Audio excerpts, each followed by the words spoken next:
Hello there, Internet. Welcome to the Adventurers Guild. Sitting before you, you see the entire MCU Marvel movie collection, sans 2 movies. Which ones are missing? Those are our picks for Best Marvel Movie. You're watching Show and Tell, and it starts right now. It's time for the show. What show, you ask? Show and Tell.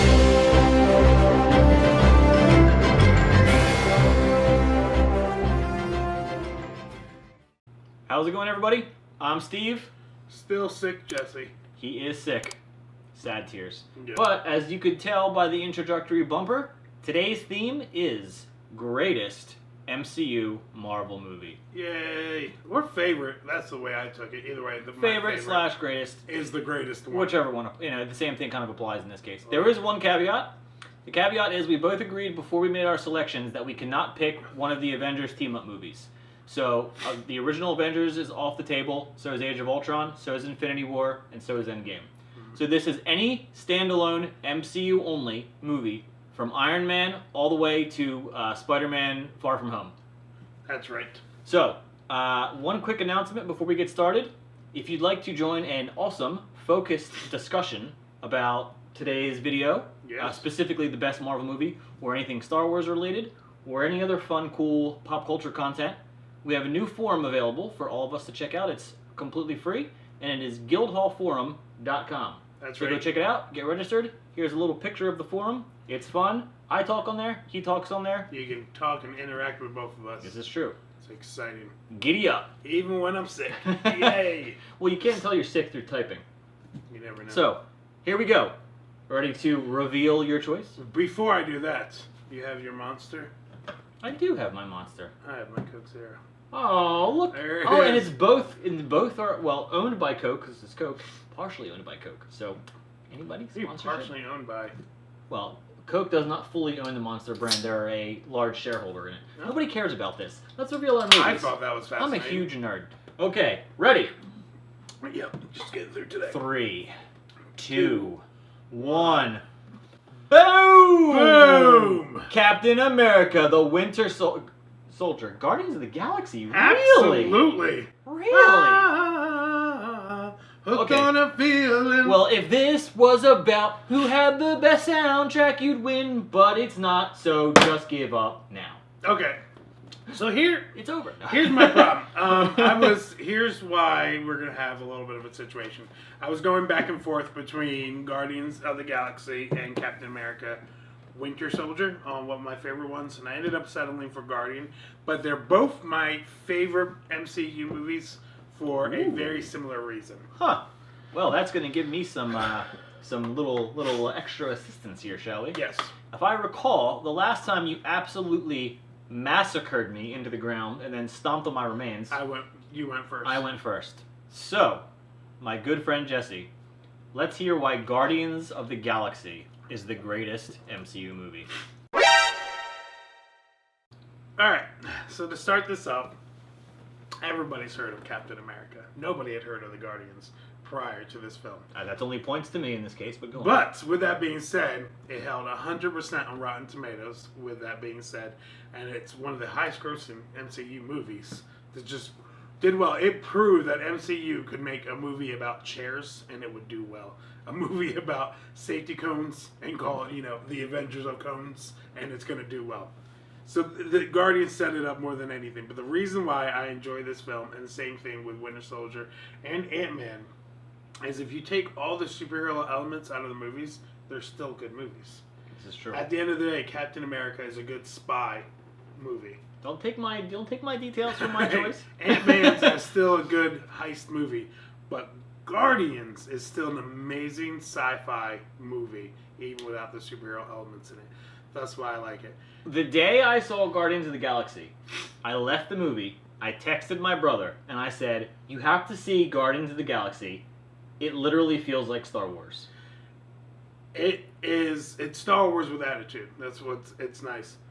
The cast just works extremely well together. This is true. Everyone has amazing chemistry. This And is true. I remember going to see it with a good friend of mine. Not Steve. I didn't see it with you.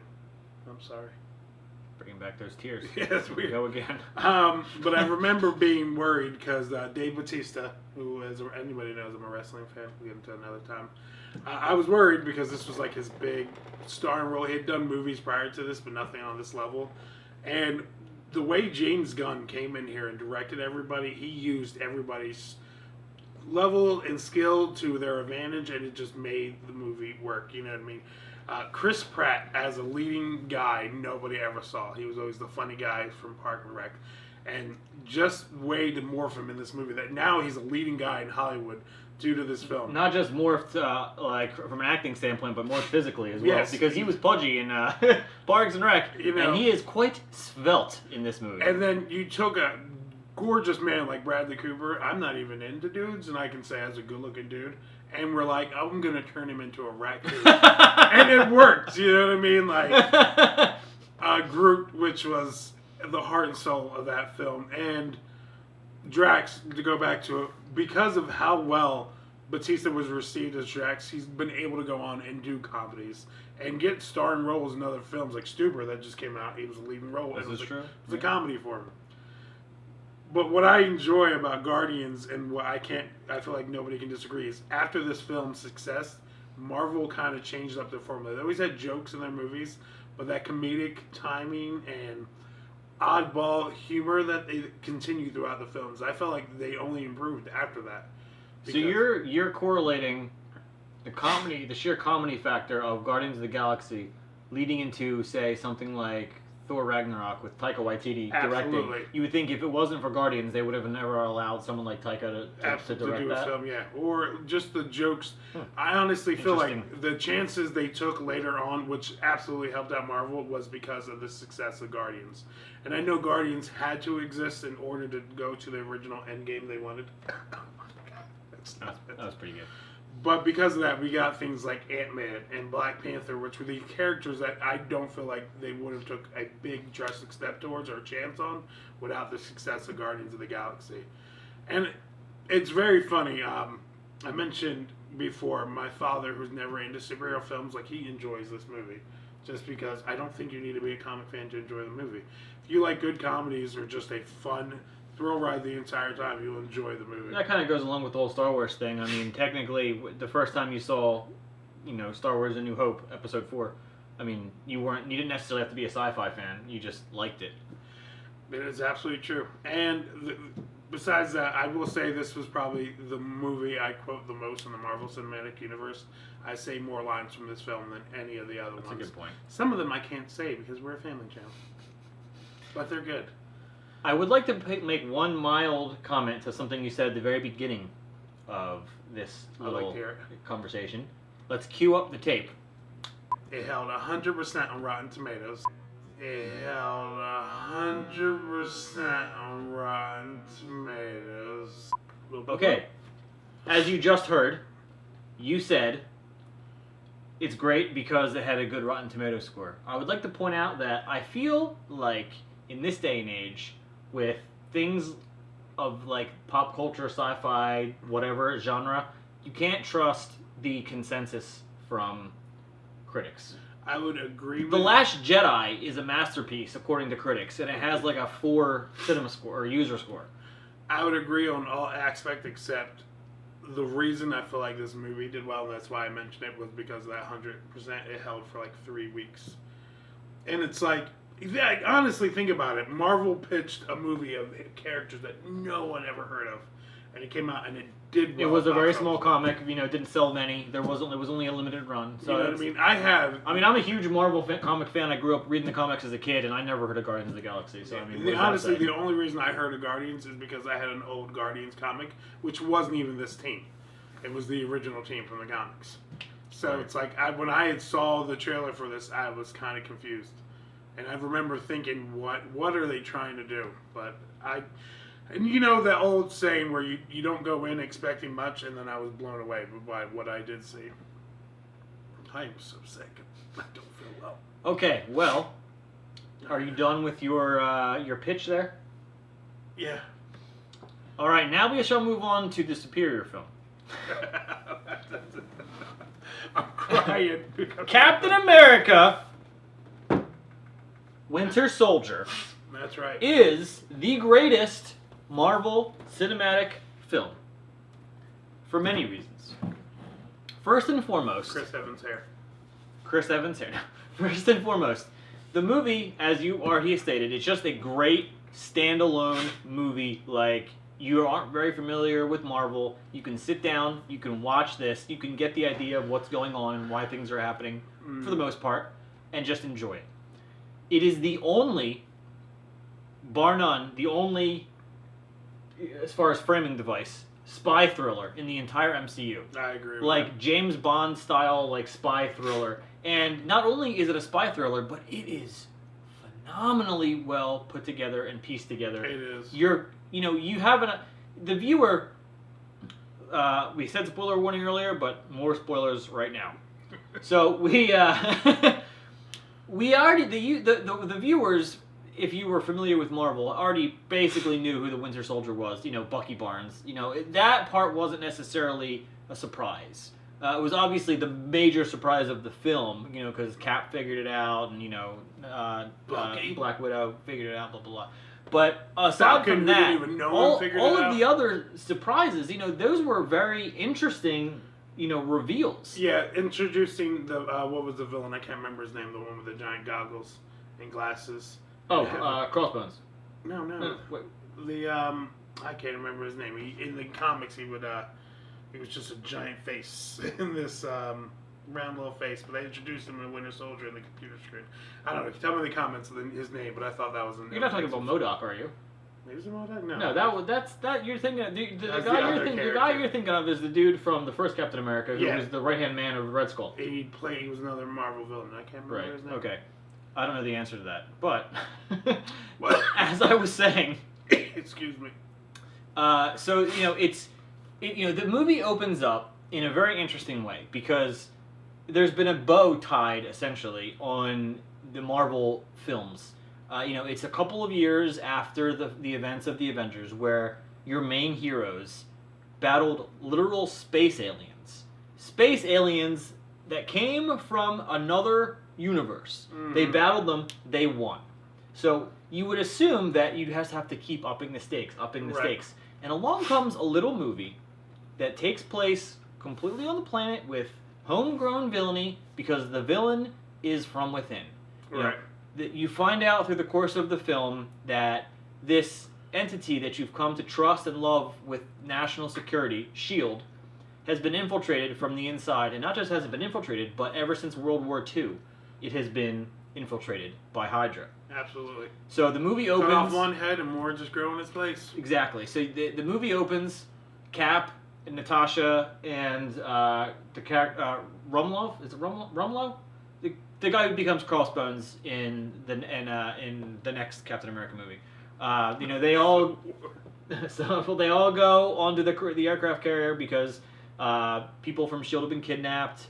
It's a rescue mission. There's a really cool fight scene. It's a hand-to-hand combat. The dude's like, you can't beat me without that sword or shield, and Cap's like, I got this. Exactly. Takes his mask off, puts the shield down. Phenomenal. And that's just hand-to-hand fisticuffs. It's not laser blast coming from Iron Man. It's I not... will say, for all the Captain America films, including this one by far had the best. Oh my goodness. They all had the best fighting and choreographed. The elevator fight scene when Cap goes into the elevator at the Triskelion. He goes in, elevator's just going down. He's like, Rumlow.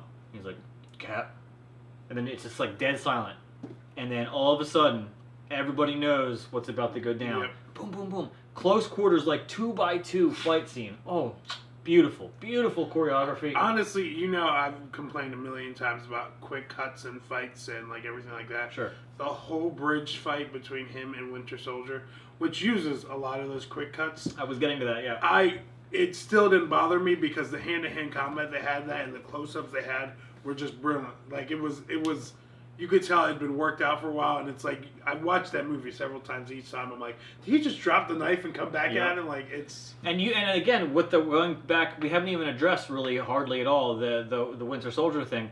You can feel the pain. It's a great acting. You can feel the pain in Chris Evans, like when in his acting, when he's like, Bucky, Buck, is that you or whatever? When he realizes, it's very emotional on a grounded level. It's not Right. emotional because the world is ending. It's emotional because this is your best friend growing up, and you just realized, oh crap. And it's We're gonna have almost to you kill could each tell other. he felt like he abandoned him. It was all these things. You know, why is he this way? How is he still alive? Remember, Cap was frozen in ice.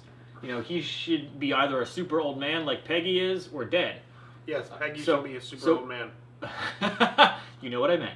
So, you know, how is Bucky still young? These are all things that have to be solved. And of course, that's not solved until the next movie, Civil War. But just, it's so good. And I'm surprised you haven't. They also introduced Falcon. I was just about to get to that as who well. was brilliant. So, and they also, that was my last point, believe it or not. They also introduced a great, phenomenal sidekick to Cap, which it's the kind of thing where you almost don't even expect a sidekick. Like, And then Falcon becomes like the Robin Yeah. to Batman. which is hilarious because at the end of the day, he could really carry his own film. And he But may his- at this point. His chemistry Or his own show, at with least, Chris 'cause Evans he is. was so good that Yeah. you kind of just let it go. The beginning of the film, when you know he's running, On your left, yeah. running around the was it the Pentagon or wherever he was, or somewhere in central DC, I forget where. But he's I think it's the running- Washington Monument. Oh right, yeah, okay. So he's running, and boom, like a lightning bolt. You know, there goes Cap on your left. You know, cut to another part of the run on your left, and then boom, you know, he's Falcon up against a tree, out of breath, and here comes Cap. You know, and they talk and they hit it off and they become buddies. Just Just so intelligent. The scene in the beginning when he recommends something to him, I think it was a CD or a record. to Right, get and caught up. he writes it down. And then he pulls out the list of things he needs, and they're crossed off, and it's like Star Wars is on there and other things, and it's like that's what I appreciate about that film was it was a smart film. It was an music Is album. it but I forget which Guardians? one it was. No, but it's a smart film. You need to stop. Because you know darn well I'm winning this. Anyway. I mean, and then, of course, the whole end scene is fantastic. You know, I don't want to reveal everything, because, A, if you haven't seen it, you don't want all these spoilers. What was the... what And was B, the- you've probably already seen it. But, you know, the end scene when the helicarriers all blow each other up because they have to do... Then there's that big fight I on was the talking about the helicarrier. after credit scene, 'cause I remember really enjoying that one. Right, there's the two after credit scenes, which they all do. The second after credit scene introduces the main bad guy from Civil War. What's the dude's name? It's written right here. That guy. They introduce him. Oh no, you know what it is? Yeah, I have no idea. No, it's the part from Age of Ultron. They show Quicksilver and Scarlet Witch. That was it. They're I like, remember. what are they going to do about the... So it was, yeah, I Right, remember it. exactly. But yeah, I mean, the movie, what else can I say? It's perfect. It is one of those rare occasions we have this discussion where the sequel absolutely Without a doubt. outdid the predecessor. And honestly, Like, and for as good as Civil War is, because that movie is fantastic, that's the Captain America movie. But as far as good as that is, that's more of a... it feels like an Avengers It movie. feels like an Avengers movie. It's a huge mashup. You know, Yeah. there's a lot of moving parts to this. This is just Cap's story, and boy, is it amazing. And there's I other love spy characters in it, thrillers. like Black Widow's in it and Falcon, but it really is his story, and it gets into Nick Fury and their relationship, and it's just so well. Oh, the car chase scene with Nick. Yep. That Talking is about so that, good. one of my favorite things about that is the director of that film swears that his intention was that car that saves Nick Fury in the film was Punisher, Frank Castle, and he swears by that to this day. What? Yeah. I'm gonna have to look that up. Look it up, internet. Really? Jesse does not misspeak except when he does, but this is not one of I'm those gonna have to times. verify that, but if that's true, that is amazing. It is. Doot, doot, doot. Oh, okay, I can't use my hand to look it up. But That was weird. I'll just superimpose it on my Let's hand. just go with a vote. There's a phone. So here's the problem, because I agree with him, because these are probably my two favorite Marvel films. So it's hard, because in one stand, I want to stick by my film, because I love this movie. My wife loves this movie. My children love this movie. You know what I mean? Well, maybe one of them, two of them. I don't know. I have so many children. So I want to stick with mine. But at the end of the day, it's kind of stupid for me to vote against your choice on the basis of it's literally my second choice or the one I have trouble going back and forth. Let's get down to business, shall we? Let's All right. just go ahead and pick. With that being said, no matter what I pick, to go back to what Steve said, by far the best Marvel soundtrack. Oh yeah. Even But this isn't a musical composition contest. It's a better movie by contest. far the best. I will not doubt that. Guardians is an amazing song. I still listen to that soundtrack to this I day. could only imagine the pitch meeting where, James Gunn walks in and he's like, "Hey, I'm gonna make Guardians, but I want the music to be all like 80s like pop and like rock." Like, and they'd be like, she's like, "You want to do what now?" And then afterwards, when they finally give him what he wants, he's walking out. He turns around and goes, "Oh yeah, my brother's gonna be in it." The end. All right. So if I'm gonna vote, Shall I go first? Let me vote first, because it's obvious to the viewers and you what I'm picking. I've gone your way several times, but not this time, baby. Not this time. There's no suspense here because the superior movie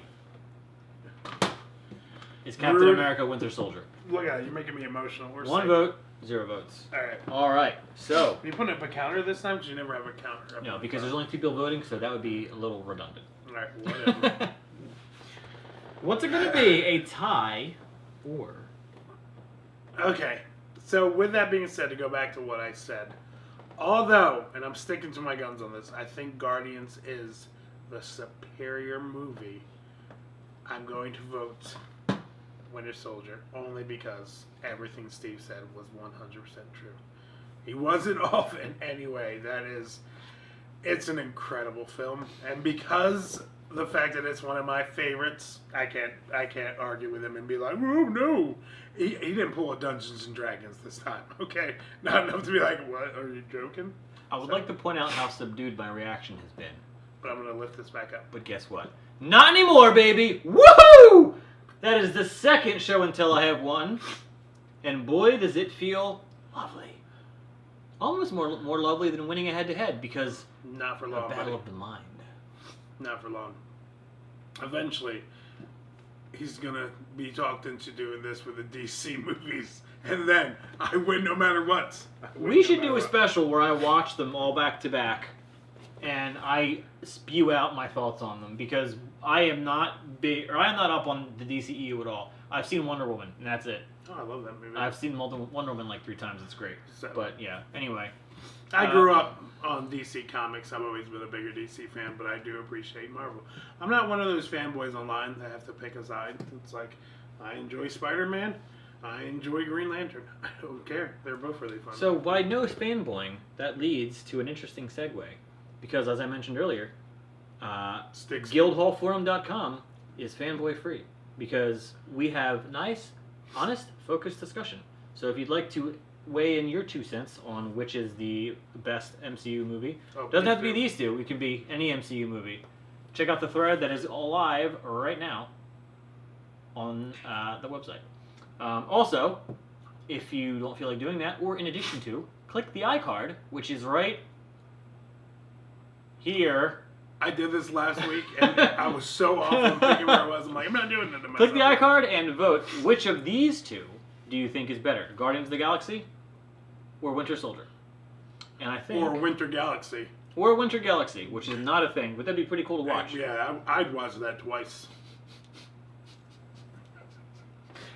Oh, Okay, man, sick. so we've now reached the rambling part of our videos, which we're doing. That's what which we people do come every here time. for, man. They I'm come not here sure to see that's the right. rambling. I'm not sure that's right. I mean, sure, they could talk about incredible MCU films, or they could hear the ramblings of Mad Men. Well, we both qualify as madmen, so. Okay, but in all honesty, that about does it for this episode of Show and Tell. We would like to once again express our extreme gratitude for crossing 1,000 subscribers. I know it's still getting bigger. It's 1,100 now, actually. I'm really, really proud. It is unbelievable. Of both of us, of you guys, because we did this together. I'm more proud of myself than I am of Steve. But man, this is a nice moment.